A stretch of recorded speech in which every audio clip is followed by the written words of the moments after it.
En esta ocasión hablaremos de una escritora muy importante francesa que se llama Annie Ernaux y que ha publicado una cantidad enorme de libros, entre ellos uno particular que es al cual nos vamos a dedicar hoy, que se llama L'événement, el acontecimiento, en donde ella recuenta una experiencia traumática de su vida, un aborto clandestino en una época en que en Europa, en Francia pero específicamente, el aborto estaba prohibido, con penas muy graves, tanto para quien lo practicara como quien se lo hacía practicar.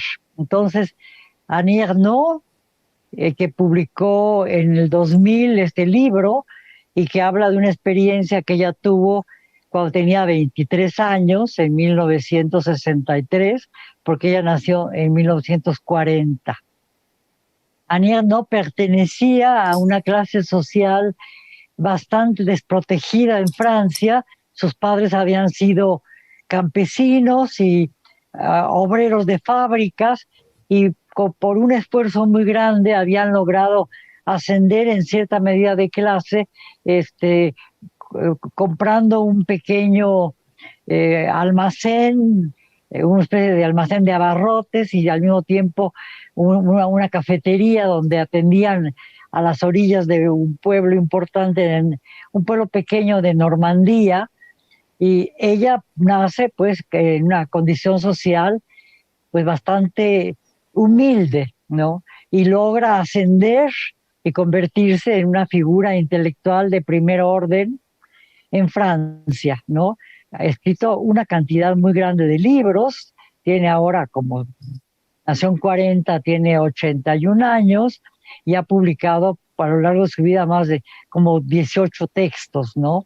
Además es una intelectual muy inteligente, tiene también un libro de entrevistas que se llama La escritura como cuchillo, que hizo con Frédéric Kirjanet, donde ella expresa sus ideas, ideas en donde ella siempre está definiendo muy claramente que perteneció a una clase social que ha ascendido, pero siempre defendiendo esa clase social y planteándose problemas, pues, muy específicos de dominados a dominantes, ¿no?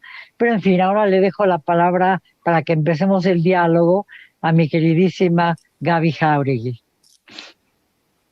Gracias, Margo. Otra vez, gracias a todos que están allá afuera por acompañarnos, y gracias a la UNAM, Descarga Cultura, por invitarnos a estos diálogos. Yo estoy muy emocionada de platicar de este libro y de Annie Ernaux, pues es alguien que yo no había leído hasta que tú me hablaste de ella, Margo. Entonces, a diferencia de los otros textos, fue algo que fui investigando y leyendo a partir de que tú me la presentaste, y me pareció una figura verdaderamente deslumbrante y poderosísima, y eso como que me pareció que tenía yo ahí un hueco enorme de alguien que no había leído y que era importantísimo leerla. Y me parece muy relevante que empecemos un poco por ese aspecto de su, digamos, de su biografía que mencionas, Margo, que es el tema de su clase social, porque está muy informada toda su literatura por el tema de la clase trabajadora, digamos, en Francia, que es una clase que todavía, pero sobre todo en ese momento, no llegaba a ir a las grandes universidades ni accedía a las grandes casas de edición como Gallimard, que es donde publica donde publica sus libros, Annie Ernaux. En fin, fue como una figura como clave que cambió y que abrió al discurso público un tema de clase y un tema de género, que el tema de género ya se venía trabajando desde hace tiempo, y ahora en Francia la llaman como la sucesora de Simone de Beauvoir. Es decir, como tú dices, Margo, es una figura pública e intelectual importantísima. Y me parece muy interesante que otra de las cosas que hace es que usa la autobiografía. Y entonces no solo es la escritura, no solo es la escritura de la clase trabajadora, sino que es la autobiografía de una mujer de clase trabajadora, ¿no? Como que tiene un montón de capas de complejidad, su política, su escritura, que es muy relevante y que me parece que es también muy subversiva. Lo fue en 1973, creo que publicó su primera novela, y lo sigue siendo hasta el día de hoy en Francia. Y, y este libro, El acontecimiento, L'Événement, que publica en el 2000, creo que va alternando justamente, o sea, se ubica, tiene una estructura muy interesante de la que espero podamos hablar a fondo, pero empieza en el año, como en una época contemporánea, está hablando de ir a una cita médica en Barbès, que es una zona migrante de París, digamos, y como que observa la ciudad, es una mujer que observa muy bien la ciudad y la retrata con todas sus texturas, matices y riquezas, y de allí extrapola y se va en recuerdo. Esta cita de doctor le recuerda una cita de doctor casi 40 años, ¿no? Antes, cuando se enteró que estaba embarazada, tenía 23 años, en enero de 1964, y entonces empieza a alternar como sus reflexiones desde el presente con una inmersión profunda y precisa en el pasado, con la cual se apoya, y lo dice clara y transparentemente, de sus diarios y de una agenda donde tenía apuntadas cosas y como de sus especies de diarios y notas de esa época para volver a revivirla y entonces empieza a entramar ese ir y venir entre lo que sucedió y el silencio de 40 años de lo que sucedió, que fue este aborto, y el día de hoy cuando lo puede contar, que ya es una escritora reconocida, una mujer madura, etcétera, etcétera. Bueno, a mí me parece muy interesante la forma como Annie Ernaux organiza sus textos. Siempre hay un principio y un final muy significativos. Me parece menos interesante el final de L'Événement que de otros libros. Yo me he leído casi la obra completa de ella, y para preparar esta sesión volví a releer la mayor parte de sus obras.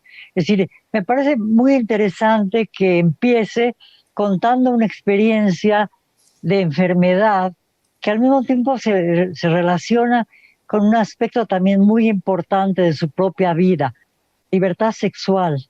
Es decir, que ella va con un médico para ver si, después de unas experiencias sexuales muy fuertes que ha tenido, por ejemplo, no estoy segura si se refiere a una experiencia que tuvo con un diplomático ruso, por la cual escribió un texto maravilloso que se llama Pasión Simple, La Pasión Pura, que fue el primer libro que yo leí de ella, en donde ella cuenta una experiencia sexual intensísima, de una manera absolutamente descarnada, sin ambajes, pero al mismo tiempo muy, muy perfectamente equilibrada literariamente.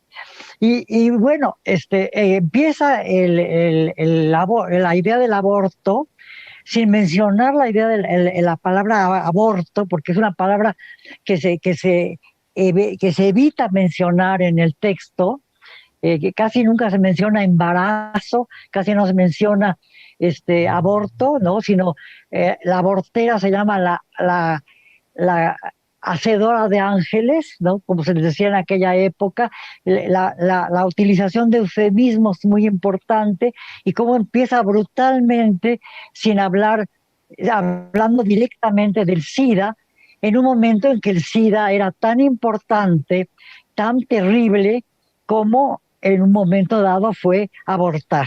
Entonces, esa relación que ella establece, esa asociación que ella hace, y ese principio tan tajante que nos remite al mismo tiempo a esa sexualidad tan libre que ella tenía, ese deseo sexual tan desbordado que ella siempre manifiesta en sus textos, y al mismo tiempo la culpa por tener ese deseo sexual que se manifiesta en todos sus primeros textos. Por ejemplo, en Los armarios vacíos, Les armoires vides, que es un libro que ella publica algunos años después, unos 8 años después, que escribe más bien yo 8 años después del trauma del aborto, ¿no? Entonces, en los armarios vacíos ya menciona al primer capítulo el aborto, pero de una manera bastante pasajera, para luego abordar aspectos muy importantes de su vida familiar,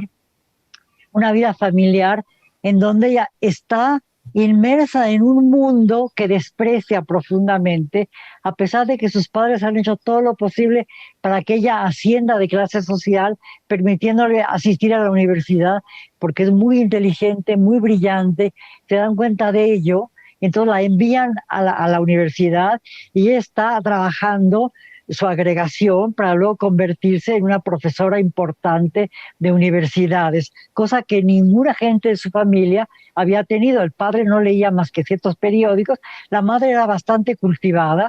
Ella cuenta en un libro que se llama Infam, una mujer que la historia de la muerte de su madre y la vida de su madre, que la madre leía, aparte de leer a los hermanos Daly, que era la novela rosa, leía a François Mauriac y a Bernanos, por ejemplo, que son escritores mucho más complicados. Entonces, de alguna manera, también leía folletines como la abuela, entonces tiene también una relación importante con una cultura que le está vedada a la familia, pero que de alguna manera le da la puerta abierta a ella para que ella ingrese en esa cultura.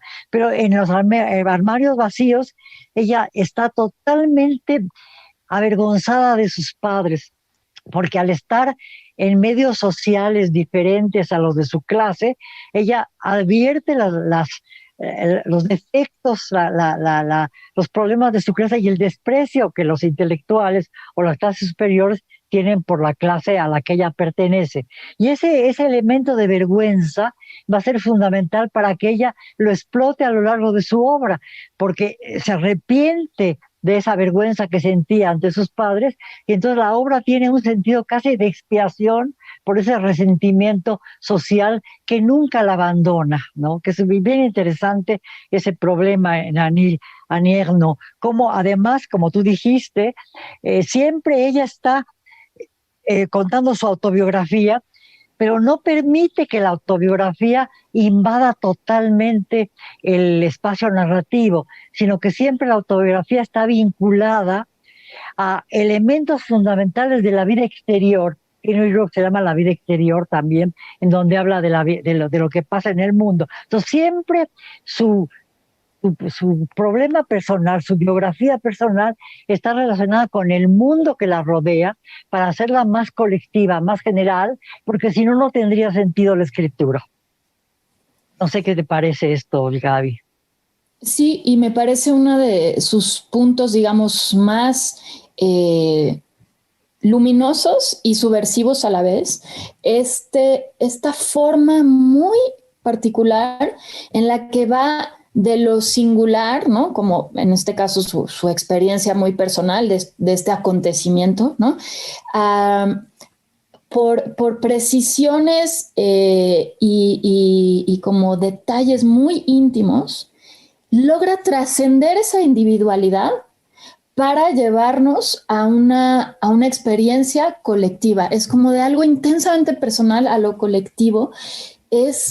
Y ese puente, ¿cómo lo logra? Lo logra además sin patos, o sea, es decir, nunca es dramática, ¿no?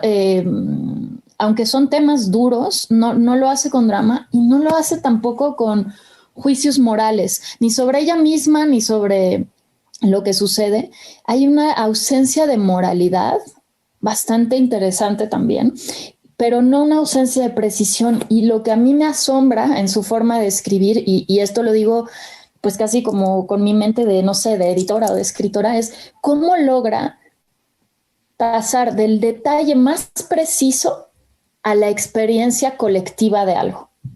Y creo que quizás tiene que ver también con esto que tú acabas de decir, con la vida exterior y con cómo su individualidad se vincula con una vida exterior, con una, digamos, polis, con un espacio donde comulga con, ¿no?, los otros o el otro, que se vuelve Pues que encarna realmente, de cierta forma, esta premisa como de lo personal es político, pero realmente lo lleva sin, digamos, en la textura de su escritura. No sé cómo decirlo. Ella además después tiene un planteamiento que igual podemos entrar en él un poco, que llama l'écriture plate, que es la escritura plana, ¿no? Se podría traducir y que justamente tiene que ver, creo, con esta ausencia de dramatismo y con una cierta precisión que es muy interesante.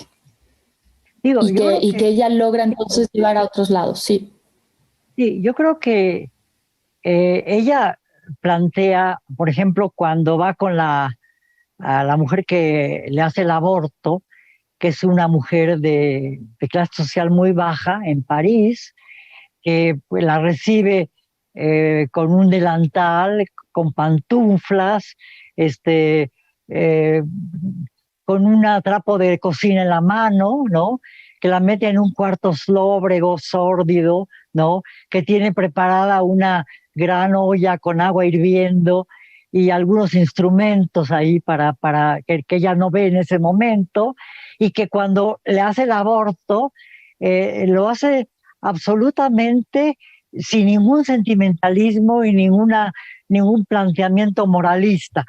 Tú dices que no tiene ningún planteamiento moralista, pero está denunciando el moralismo de su época, ¿no? Es decir, por ejemplo, la ley que posibilitaba el aborto en Francia se da en 1975 con por la ministra de la Salud, que era Simone Weil, la segunda Simone Weil con B chica, que logra imponer la ley del aborto después de que ha habido un movimiento importantísimo de mujeres con un manifiesto escrito por Simone de Beauvoir en 73, que se publica y que más de 343 mujeres famosísimas en Francia, con Marguerite Duras, Jeanne Moreau, Monique Wittig, Catherine Deneuve, no sé si François Sagan, sí, muchísimas escritoras, de hecho. Sí, muy importantes de la época, dicen, nosotras nos hicimos un aborto. Y entonces Simone de Beauvoir dice, 1 millón de mujeres pierde la vida por aborto en Francia. Tenemos que hacer algo para que esto no suceda. Y a mí me parece muy interesante, por ejemplo, que unos años antes de que suceda de que esta ley del aborto se decrete, hay una película interesantísima que se hace en Francia, de Claude Chabrol, con esta actriz tan conocida, que ahorita olvidé el nombre, en donde es la historia de un aborto en la época del fascismo en Francia, cuando está la ley está Vichy en el gobierno, y el aborto está prohibido con la pena capital, y como un personaje que vive abortando, es decir, que aprovecha un accidente de una amiga suya que se embaraza de un hombre que se va a ir al ejército, y entonces la ayuda a abortar y decide luego vivir de abortar a otras mujeres en plena invasión, ocupación nazi. Y cómo, o sea, al darse cuenta su marido de que ella está ejerciendo esa profesión de abortista, la demanda, la denuncia ante la ley y la guillotinan. Es la última mujer en 42 que la guillotinan. Entonces, es decir, y la película es de 62 y el aborto de Annie Ernaux es en 63. Muy interesante esto. Y en 75 viene la ley que ya no prohíbe el aborto. Y me acuerdo de varias otras películas donde el aborto es muy importante. Por ejemplo, una película de Cristian Monjou, un rumano, que escribe, que hace una película extraordinaria que se llama 4 meses, 3 semanas, 2 días, en donde una chica tiene que abortar en el régimen de Ceausescu, que también está prohibido por ley, y cómo el fascismo y la prohibición del aborto van de la mano, y cómo eso lo plantea sin decir que es la época del fascismo, sin decirlo a no. Bueno, ya no le toca el fascismo, pero es una época en que todavía se supone que Francia es liberal y sin embargo existe la ley contra el aborto. Entonces me parece bien interesante que ella maneje eso y que al ir con la aborteuse, ¿no? Con la faiseuse d'ange, la creadora de ángeles, describe a la mujer sin absoluto, que es una mujer absolutamente pragmática, que a lo que te traje Chencha, que se mete la cabeza entre las piernas de la joven y ella nada más ve la cabeza gris de esa mujer, que es toda gris como su casa, y cómo está hurgando en su sexo, cómo lo cuenta descarnadamente, pero con un impacto brutal, ¿no?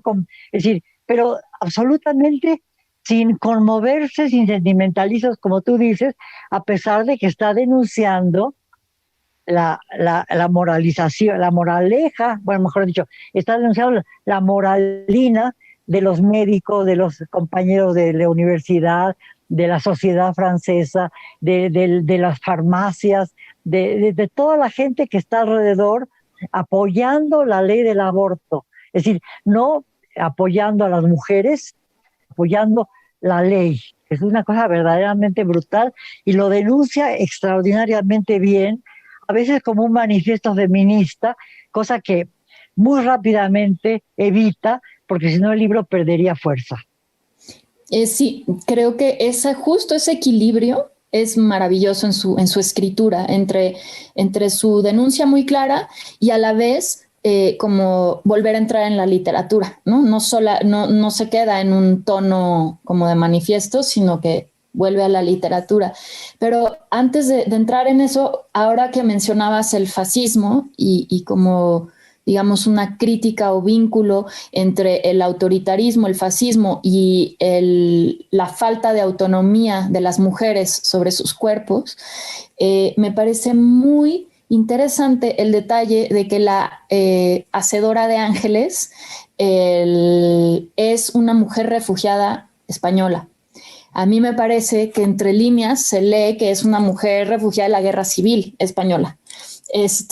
Como que algo ahí hace alusión a que esta mujer pues claramente vive allí y en esas condiciones porque huyó de la opresión y de una dictadura y que a esto se dedica como mujer migrante y pues eso, de clase realmente trabajadora, ¿no? Entonces ese detalle es muy particular y después de que describe como este lugar gris y sórdido en el que le meten una sonda, que trae la sonda metida, además luego le cambian la sonda por otra sonda, en fin, es intenso, toda esa descripción es muy intensa y dolorosa.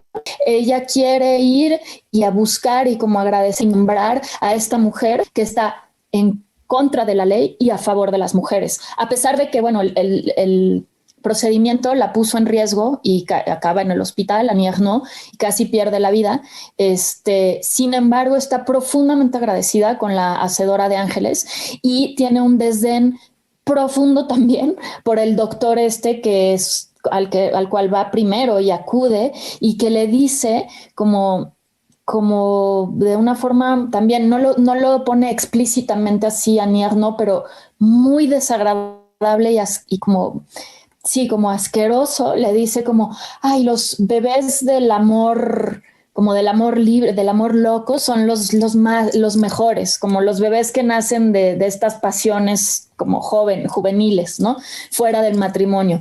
Entonces, como que esas dos figuras las va tejiendo en oposición, justamente se vuelven como estas formas de hablar sin moralizar, pero sí posicionándose en contra de la moralina, ¿no? Que tú dices, Margot, y son muy interesantes la figura de la abortera y la figura del doctor que supuestamente está velando por la salud. A mí me parece muy interesante también la forma como ella va relatando el proceso que va viviendo para conseguir quien le ayude a abortar. Cómo necesita contárselo a muchísima gente y cómo se lo cuenta a varios hombres y la reacción que los hombres tienen inmediatamente, por el lado de una moralistas, escondidos, porque por ejemplo un amigo suyo, Jean al que ella le cuenta lo que le ha pasado, inmediatamente que ella le cuenta lo que está pasando y él se dedica específicamente a una especie como de preorganización, de pre-ONG, a reglamentar la maternidad y cuando sabe que ella está buscando quien la aborte, lo primero que hace es aprovecharse de ella, la lleva a su casa, que tiene mujer y hijo, un momento en que la mujer va a acostar al bebé para echársela encima, porque como ya está embarazada, puede acostarse con ella, inmediatamente la considera una mujer fácil. No, la rapidez con que moralmente los hombres juzgan a las mujeres que han tenido un percance como el que he tenido ella, porque ella se metió con un tipo con el que hizo el amor libremente, sin cuidarse, aunque sabía que probablemente estaba en riesgo, con un tipo que se vuelve totalmente siniestro, porque es el único que no se interesa en lo que le pasa a ella, se desinteresa totalmente, no la ayuda en absoluto y muestra esta relación tan espantosa que había entre hombres y mujeres. Los hombres que inmediatamente aprovechan que una mujer esté embarazada para querer hacer el amor con ella porque la consideran una mujer fácil y luego además también la moralidad, la forma moral con la que enfrentan la idea del aborto, a pesar de que son hombres muy libres, ¿no? Y cómo el que la ha embarazado no hace absolutamente nada por ayudarla, es decir, ella tiene que enfrentarse sola,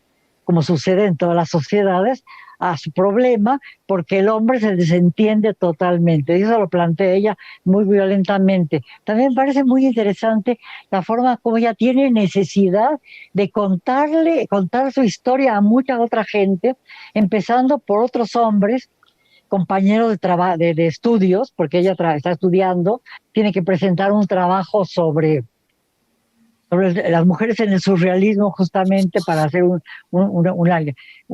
trabajo de clase y nos cuenta cómo se va desentendiendo totalmente de los labores de clase y al mismo tiempo se está organizando su pensamiento en relación con todo lo que es exterior a ella. Por ejemplo, cuenta una cosa que me parece maravillosa y cuando advierte que está embarazada, cuando le cuenta a Rante que está embarazada, recuerda una película que a mí me pareció genial de un cineasta maravilloso italiano que se llama Hermano Olmi, que es una película que se llama Il Posto, que es la historia de un jovencito que está empleado en una agencia comercial y que lo tratan terriblemente mal. Ella lo pone como una especie de ejemplo del miedo que le da que si no puede abortar, va a recaer de nuevo en la posición social que tenía antes, a la cual ha ascendido con la fuerza de su inteligencia y con la ayuda de sus padres. Entonces, recaer en la antigua posición social y ver el posto es como que subrayar este elemento, este miedo de volver a ser una clase social más baja a la que admira y repudia al mismo tiempo, ¿no? Es decir, al grado de que ella se llama Annie Duchesne, por nombre de padres, y mantiene el nombre de Annie Ernaux, que es el nombre de su marido, del cual se divorcia más tarde, pero que es de clase social superior. Y además la relación que tiene la idea de el intelectual y las clases superiores. ¿Cómo ser intelectual significa ser capaz de pensar porque tiene la posibilidad de entrar a un mundo en donde el pensamiento es fundamental y donde lo intelectual el pensamiento organizado, estructurado, puede darse, cosa que no se daba en el campesinado y entre los obreros de la Francia en la que ella nace. cuando ya está escribiendo, la frase ha cambiado, porque después de la guerra cambia totalmente, ya es menos campesina y ya tiene cierta nobleza ser campesino, ¿no? Entonces, muy interesante como Annie Duchesne se conviene a Annie Ernaux por su marido, y a pesar de que está todo el tiempo pensando en que ha ascendido de clase y defendiendo esa clase de la cual ella ya no es parte, y sin embargo mantiene el nombre del marido, que es de clase alta, y no el de su familia, que es de clase baja. Interesante es esta ambigüedad, ¿no? Digamos, ¿no? Sí, y una ambigüedad que además le permitió participar de la vida pública o de lo que se llaman, ¿no?, intelectuales públicos, la figura del intelectual público, de la intelectual pública en Francia, que de otra forma, pues quién sabe qué tanto acceso se le hubiera permitido a esto, ¿no? Y qué tanta validación hubiera recibido por parte de críticos y de editores, etcétera, en un país profundamente clasista y racista. Y creo que no es coincidencia, y me parece bastante interesante que a pesar de su, digamos, cambio de estatus, este libro empiece en la sala de espera de una doctora en Barbès. Es decir, claramente no es donde quizás tendría o debería estar Annie Ernaux forzosamente, ¿no? Ella podría haber ido a otro lugar quizás, a otro despacho de doctores, y sin embargo ahí se posiciona. Entonces, creo que ese juego constante de esa ambigüedad y esa dificultad contradictoria, esa fricción entre su identidad y el mundo exterior, y cómo estos se cruzan y se forman y se deforman, es bien interesante. Y hay un miedo muy claro, y lo nombra una y otra vez, y es una de las razones por las cuales va a buscar a la abortera. Es uno, porque no tiene ganas de tener un hijo, y dos, porque no tiene ganas de recaer. O sea, eso significaría que tendría que dejar de estudiar, y dejar de estudiar significaría que iba a acabar trabajando en la épicerie o ¿no?, en la tienda de abarrotes, en la tiendita de la esquina, digamos, de sus papás, como cajera probablemente, ¿no? Y cuidando a su bebé. Entonces Sí, hay dos cosas ahí muy claras, ¿no? Como no lo quiere porque no lo quiere, y no lo quiere porque eso la va a anclar a una vida de la cual ella ya se está, digamos, separando, y es y constantemente está preocupada por el tema de su clase social a lo largo de todo el libro.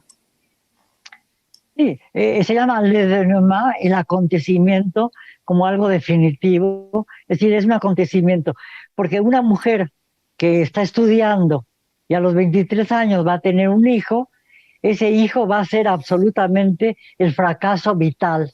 Es decir, además hay un elemento muy importante. La familia de la cual proviene ella, que es una familia de la clase humilde, al mismo tiempo una familia que tiene una fe católica muy profunda, y ella tiene terror de que su madre se dé cuenta de que está embarazada. Y aquí viene algo que me parece bien interesante, que también se maneja muy terriblemente en la novela, que es el problema de la menstruación. Es decir, la madre, ella curiosamente, para cada vez que regresa a su pueblo a llevar a ver a sus padres, tiene que llevar su ropa sucia para que su madre la lave. Ella no la lava, y la ropa sucia, ella tiene que ostentar la mancha de sangre de la menstruación para que la madre esté tranquila de que ella no ha caído, no ha dado el mal paso. Porque uno de los problemas fundamentales que la madre plantea, en la clase social de la madre, es que las campesinas o las obreras pueden dar el mal paso, y como hay una prohibición para que ellas cuiden su 4 sous, sus 4 centavos, que es el sexo.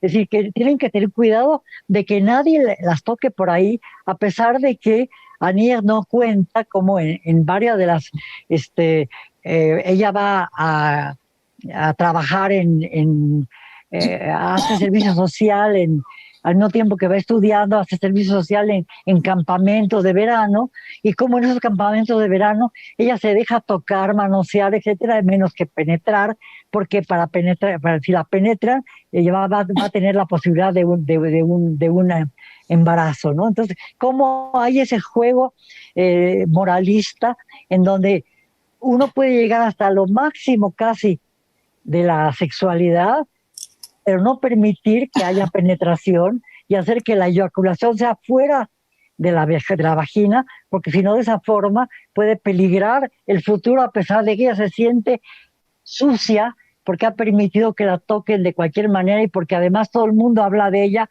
como si fuera una perdida, una salope. Ella lo dice en varios de sus libros. Entonces, muy interesante también cómo la madre cómo ella cuenta cuando habla de la madre, cómo las campesinas tenían su ropa lavada al pleno sol, para que toda la gente viera que los lienzos de la menstruación aparecían como manchas, pero al mismo tiempo lavados, ¿no? Es decir, como exhibían la virginidad a través de la exhibición de la mancha de la menstruación. Entonces, cómo la menstruación va a ser algo verdaderamente importante y cómo la mancha de sangre va a ser como un emblema para ella cuando está recordando, por ejemplo, el aborto, como de niña, cuando tenía 14 años, una gata muere encima de su cojín, de su cama, y deja una mancha de sangre rosa,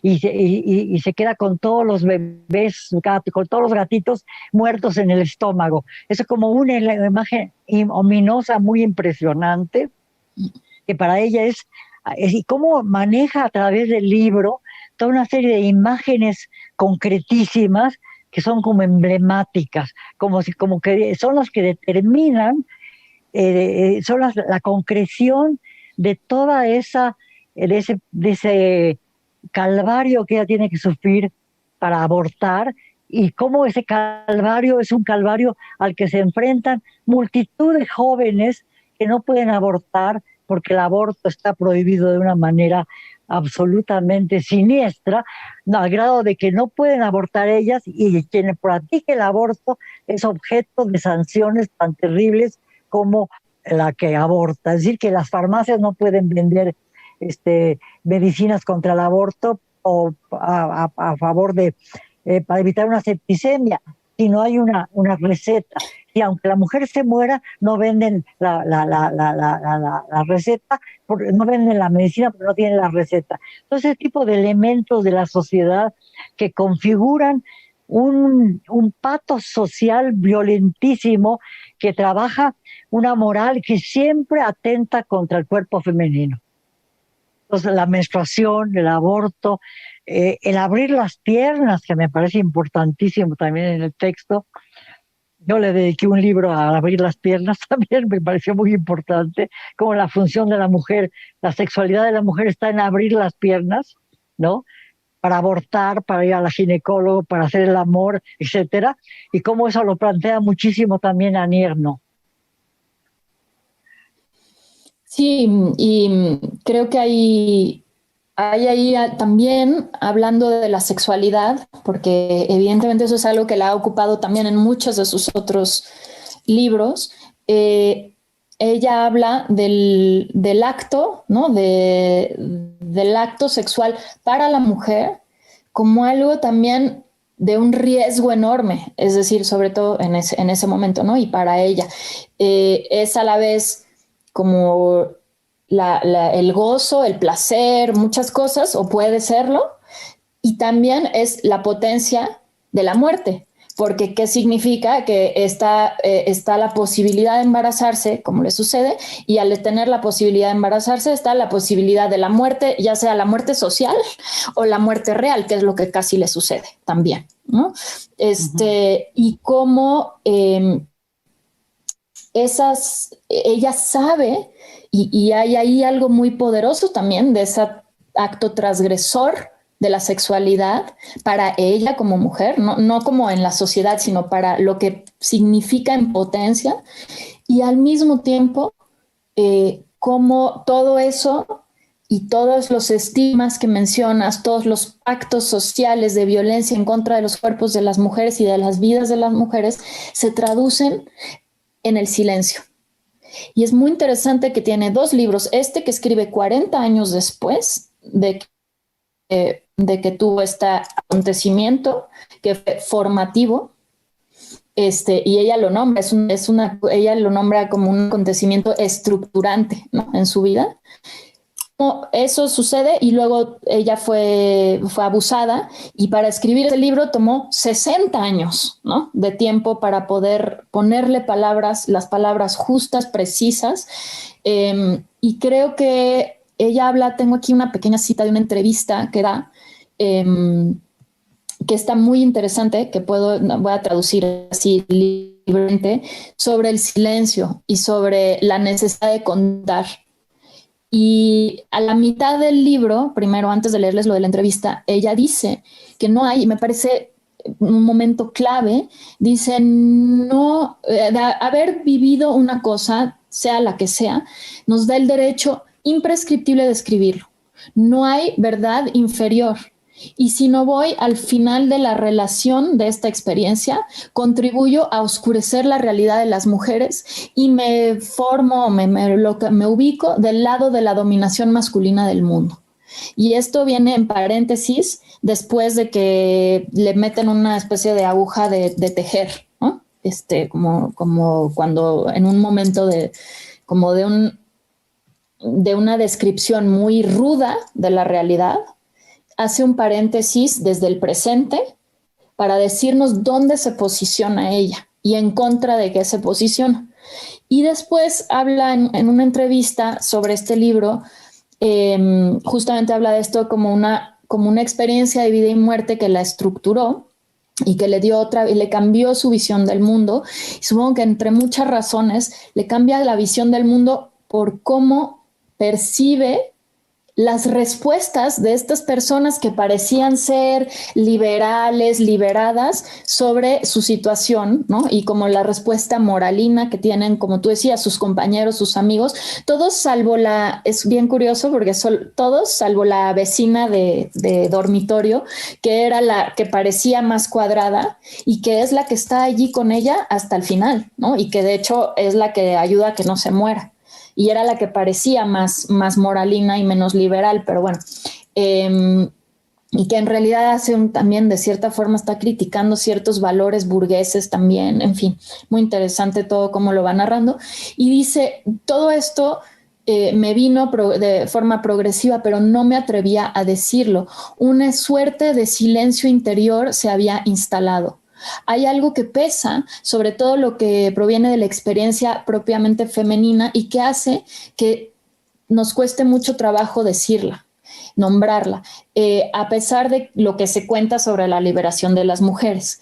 Entonces, primero, dice ella, había el silencio de los años 60, porque toda la mujer que había pasado por ahí, como se decía, se sentía culpable. Y después, las mujeres dijeron lo que les había sucedido, como en el manifiesto que dices de las 343 Salop, ¿no? Las 343 mujeres fáciles que dicen, yo pasé por ahí, yo tuve un aborto, pero todo esto en el contexto de la lucha en contra de la lucha, a favor de los derechos de abortar, pero dice, nos callamos sobre la experiencia real del aborto. Hay, por ejemplo, una cosa que jamás había yo dicho antes de haberla escrito, que es que estaba yo orgullosa de haber superado esa prueba. ¿Cómo explicar ese orgullo? Para mí fue como una experiencia iniciática, la prueba de la realidad absoluta, o de lo real absoluto. Estoy aquí traduciendo así medio, pero bueno, me parece muy interesante el tema del silencio y el tema del orgullo que sale de haber sobrevivido a esto. Y es muy interesante, ¿no? Porque muchas personas después nombran ese aborto como, bueno, lo tuve que hacer porque no me quedaba de otra, pero si pudiera no lo volvería a hacer, en fin. Y ella nombra un orgullo por haber sobrevivido a aquello, que es también muy particular y que sí, que me parece trascendental, de hecho. Al final del libro, que a mí no me parece tan importante, me gustó menos que otros finales de tus libros, pero justamente habla de eso, de aquel amigo al que le había contado, con el que estaba conversando respecto a los trabajos que tienen que hacer para el fin de curso. Cuando ella le cuenta cómo fue el aborto y todo eso, él la mira con una admiración impresionante porque le parece que ha llevado a cabo una proeza extraordinaria. Ahora me parece muy interesante también plantearse cuando ella empieza a tener deseos sexuales, se masturba con los 14 años y siente una gran culpa porque se le han inculcado una culpa contra todo lo sexual en su casa, porque la madre era muy católica. Pero al mismo tiempo, como ella se empieza a fijar en los muchachos, pero nunca se fija en los muchachos de su clase. Le gustan los de una clase superior siempre. Acaba casándose siempre con gente, se casa con su marido que es intelectual y de una clase superior, compañero de trabajo, de escuela, ¿no? Es decir, cómo en la sexualidad misma ella asciende de clase, porque se mete con tipos que son de la clase a la que ella aspira a entrar. Muy interesante eso también, ¿no? Ahora, una cosa que me parece también muy importante de tomar en cuenta es si tú dices de la amiga de O, a la que llama por sus iniciales porque no quiere poner los nombres, porque no quiere comprometer a la gente que todavía está viva cuando ella escribe su libro como 38 años después del acontecimiento. Entonces, hay una mujer a la que he estado buscando porque la errante le ha hablado de ella, que tuvo un aborto, que estuvo a punto de morir en el intento, y como esa mujer, cuando se entera de la situación de Annie Ernaux, bueno, del personaje no nombrado en la novela, se le acerca, le da las instrucciones, le dice dónde vive la aborteuse, dónde vive la abortera, en el passage, en paz Cardinet, que luego se resulta ser no un impasse, sino un passage, que es muy interesante el cambio de impasse a passage. Le da los 400 francos que necesita, que creo que equivalen ahora a 1.000 euros, no estoy segura, equivalían a 6.000 francos de su época, que ahora no sé si son 1.000 euros, creo que sí, porque 7.000 francos eran 1.000 dólares, 400 francos serían unos 800 euros actuales, y la amiga le presta el dinero, le dice dónde ir. Entonces hay un acto de solidaridad entre mujeres, cuando los hombres en general lo único que hacen es quererse la echar, ¿no?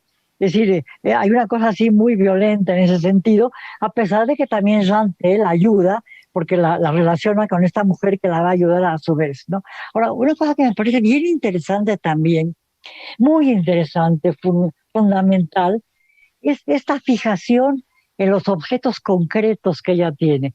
Cuando regresa por segunda vez con la abortez porque no ha podido abortar y le pone por segunda vez una sonda, por primera vez ella ve la sonda, que es una sonda roja. Pero una cosa que más le llama la atención, más terrible, además del tipo que está sentado en la cocina, es aparentemente italiano, y que a ella le llama la atención, que piensa que puede ser el compañero de esa mujer, ¿no? Pero lo que le llama la atención, aparte de la sonda que está metida en el recipiente donde está el agua hirviendo, hay un cepillo de pelo. Ese cepillo de pelo es tan emblemático. Cuando regresa cuando regresa a Juan a sus clases, ella recuerda fundamentalmente ese cepillo de pelo. Además, en el tren donde ella regresa, ve a una muchacha que se está limando interminablemente las uñas. Es decir, un detalle así como limarse las uñas y el cepillo de pelo se vuelven totalmente como los emblemas concretos de esa realidad tan atroz que está viviendo. Otra cosa que me parece bien interesante, cuando ella tiene que ir al Hôte de Dieu, que es una especie de hospicio, un hospital hospicio, a donde mandan a las mujeres pecadoras, la tratan pésimamente porque creen que es de una clase social más baja. Y el médico que la atiende, la atiende con una grosería brutal, y cuando le pregunta, ¿qué me vas a hacer? Dice, yo no soy un plomero. Y luego ese médico se arrepiente cuando se da cuenta de que ella era de otra clase social. cómo se atrevió a hablarle como una campesina, como una obrera, como una empleada de tienda, siendo una chica que está estudiando en la universidad. Cuando se ve hasta cómo mentalmente a los médicos, los compañeros de clase, los familiares, todos determinan una actitud frente a la realidad que depende de la clase social y cómo ella este, lo saca a la luz, lo explora, lo explota. Más que explota, lo saca como saca los trapos de la menstruación a la luz. Es algo que tiene que verse, es algo muy, muy importante. A mí me parece muy legible Annie Arnaud. Pienso que en México, que estamos sometidas a la ley en contra del aborto, cada vez más terrible, como en Quintana Roo se prohíbe hasta en caso de violación, como en Aguascalientes se prohíbe hasta en caso de violación, de incesto, de posible muerte de la madre. ¿Cómo estamos viviendo en México ese problema? ¿Cómo en la Ciudad de México uno puede abortar? Yo ya no, claro, pero cómo uno puede abortar, pero cómo las mujeres en general en otras partes de la República no pueden abortar. Y otra cosa que me parece también bien interesante, porque ya se me olvidó, a ver si me acuerdo al ratito, lo puedo decir. ¿Qué cosa era la que me acordé? Bueno, luego me acuerdo. Pero hablando de eso, a mí me parece que algo, bueno, siento que esta novela la tendríamos que leer todas y todos, ¿eh? Me parece como una novela, como bien dices, urgente. Digo, siempre porque habla de cosas que han sucedido universalmente y durante mucho tiempo, pero me parece que particularmente en este momento es una novela urgente en México y muy reveladora, y justo también por cómo lo narra. Yo no puedo pensar, de verdad, lo estuve pensando, en qué novelas de la literatura hablan del aborto con tanta claridad, precisión, y no pude pensar en ninguna, y me parece un libro, te digo, urgente, casi como de receta médica. Y por el otro lado, algo que estaba pensando ahorita que lo decías hace un ratito, hablaste del calvario que vive ella, y olvidé que quería yo comentar un poco sobre eso. Es muy interesante. Otra vez, cómo hace un uso de la narrativa precisa para también hacer un argumento político, ¿no? No solamente nos está contando su experiencia de este acontecimiento, sino que además es un argumento político. ¿Por qué? Porque el problema de poner X cantidad de semanas al aborto legal, ¿no? En los casos donde sí lo es justamente lo que ella va narrando. Es decir, cuando no hay acceso a la información, entonces se vuelve cada vez, o sea, a mí me mantuvo en un suspenso, yo me jalaba los pelos, no podía, seguía yo leyendo y leyendo, porque yo iba pensando en el tiempo que iba pasando y las semanas que iba cumpliendo su embarazo, y entonces lo cada vez más difícil y riesgoso que se volvía su aborto por falta de acceso a información, por falta de redes de acompañamiento y por el enormísimo estigma que acompaña la búsqueda del aborto, ¿no? En su caso, y que sigue sucediendo hoy en día en nuestro país y en muchos otros países, pero hablando concretamente de México, eso es algo que sucede, porque por más que en la Ciudad de México esté despenalizado y ahora en Oaxaca, el acceso no es tan fácil. En México, un poco más, en la Ciudad de México, en Oaxaca no está garantizado, y en el resto del país ni se diga. Entonces, en lo que te preguntas, en lo que dudas, en lo que buscas, en lo que encuentras, que si no encuentras, pues van avanzando las semanas. Entonces, además allí hay un argumento sobre las 10, 12 semanas, cuándo es el momento en el que uno autoriza o desautoriza a una mujer a decidir sobre su cuerpo. Es muy interesante. Ese calvario no es en balde, vamos, ¿no? Hace mucho trabajo esta descripción de ir y venir y preguntar, y quién le dice y quién no, quién se interesa como morbosamente, quién se aprovecha, ¿no? Diciendo, bueno, pues si ya está embarazada, no la puedo volver a embarazar, vamos, ¿no? O sea, hay un montón de cosas que se están como tejiendo y contando en ese calvario que te digo que además de todo genera un suspenso enorme. Yo ya estaba sudando frío de que ya por Dios llegara la abortera o que el médico se compadeciera de ella o que algo sucediera para que ella ya pudiera acceder al aborto, que además ella, a diferencia de otras mujeres, no dudó, ¿eh? Ella, quizás otras mujeres pueden tener ese momento de culpa, no culpa, me lo quedo, no me lo quedo, tengo pareja.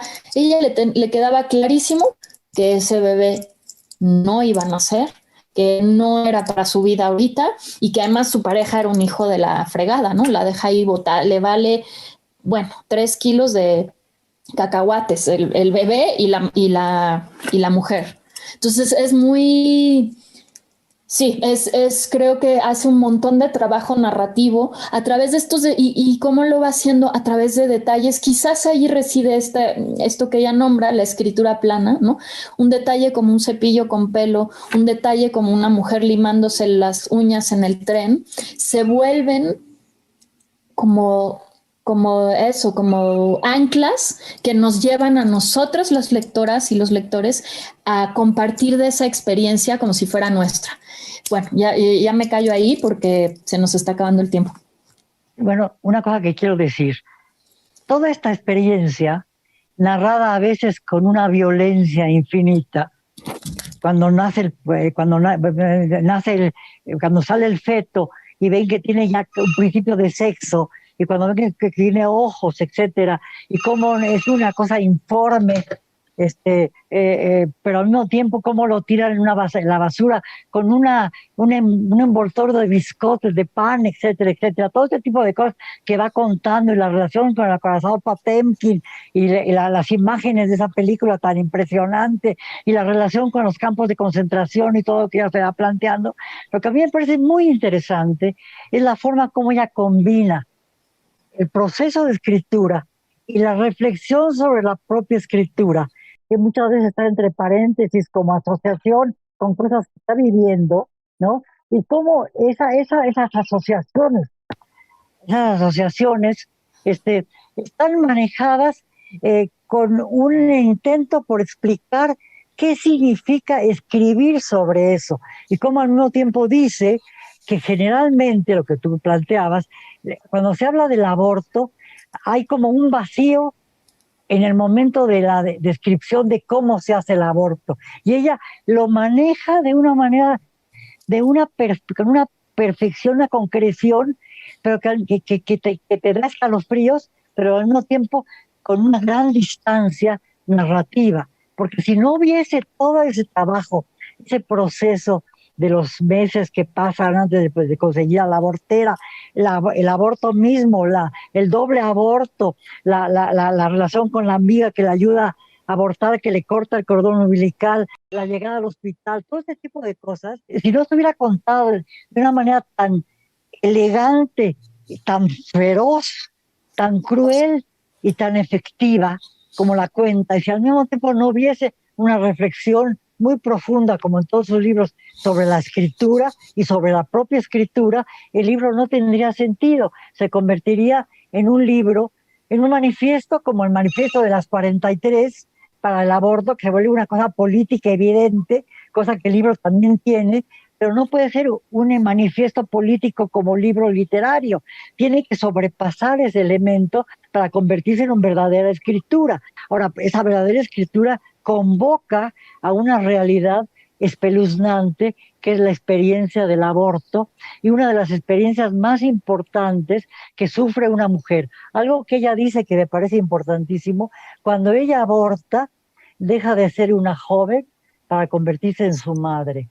En el momento en que su sexo es hurgado, abierto, violado, expuesto a la intemperie, como cuando ella está con las piernas abiertas, el médico metiendo la mano para sacarle la placenta, o la amiga ayudando, o la abortera metiéndole la sonda para que pueda abortar, todo este tipo de cosas que son tan profundamente humillantes para una mujer y que al mismo tiempo son tan exaltantes, son muy importantísimas. Y como cuando ella va con un sacerdote y le cuenta su experiencia, y el sacerdote le contesta con una frase moralista, y ella dice: en ese momento dejé de creer.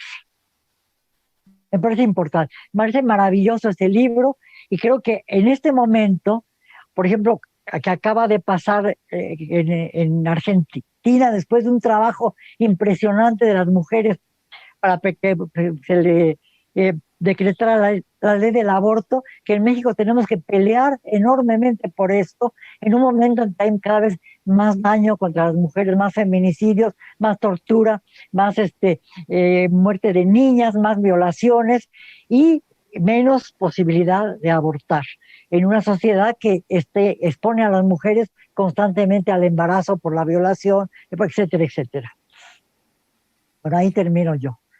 Y oigan la próxima sesión que va a ser maravillosa. Esto que por favor, perdóname, me hablé mucho, querida Gaby, como de costumbre. No, feliz de escucharte porque además claramente Anier no es una autora que has leído con pasión, entonces es maravilloso, te digo, yo gracias a ti la conocí y gracias a ti la leí y creo que compartir esa pasión para que la leamos es urgente leerla, vamos, es una gran escritora y este libro es un libro urgentísimo por todas las razones que acabas de enumerar, Margo. Así es que creo que ahí está perfecto que la dejemos. Y sí, y no se pierdan de nuestra próxima última sesión.